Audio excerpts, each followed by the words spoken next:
I'm an academic who's been studying this for nearly 20 years, and the complex picture is complicated for me too.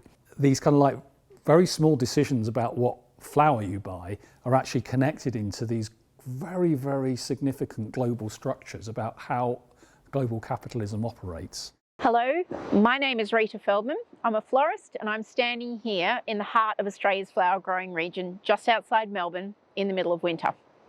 I'd like to welcome you to the Sustainable Floristry Network's course, A Foundation in Sustainable Floristry.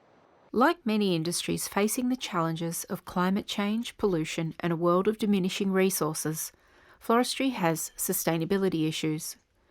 There's the widespread use of floral foam, the excessive packaging, the out-of-season blooms flying across the world, and the issues faced by people in the floriculture supply chain.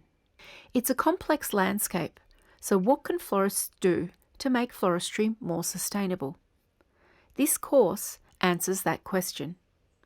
We took a three-pronged approach. Firstly, we looked to the leading authorities. We investigate sustainability, what it is stopping us from achieving it, and what our goals should be.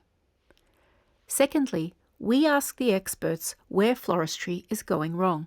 In particular, we hear from two experts from the Sustainable Cut Flowers project in the United Kingdom.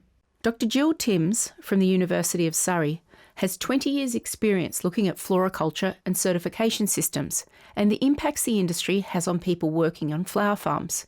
I think it's really important we don't ever try to see imported flowers as the complete bad guy and local as absolutely perfect.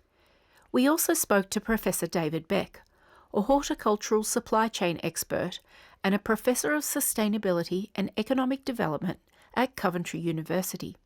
It's fair to say that for a very long time the carbon footprint of flower production wasn't really considered or wasn't really known. Problem is, flowers do have quite a significant impact, regardless of how they're produced at a commercial scale. We also hear from Dr. Charlene Trestrail, a research scientist from the University of Technology, Sydney, in Australia.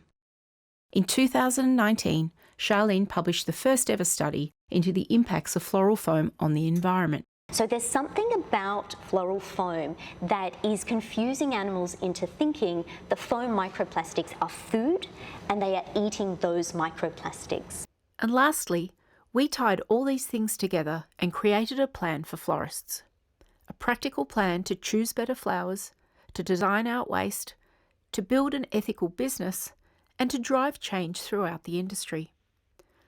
Along the way, you'll follow the path a cut flower takes from soil to vase. You'll learn how to identify cut flower certifications, and you'll discover how the circular economy works. This course gives you a pathway to sustainability, but it's more than that. It will also teach you how to be an ambassador for nature and a force for good.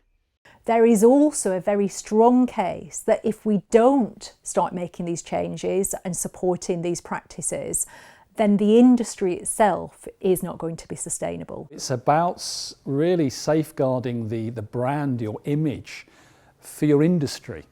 Because ultimately, if an industry gets revealed and reaches the public consciousness as an industry that is causing damage, that damage is environmentally is going to become more and more apparent every year from now on. And also, this is going to be pushed forward by regulation eventually if it's not done by the industry. So it's vital that everybody's on the same kind of page.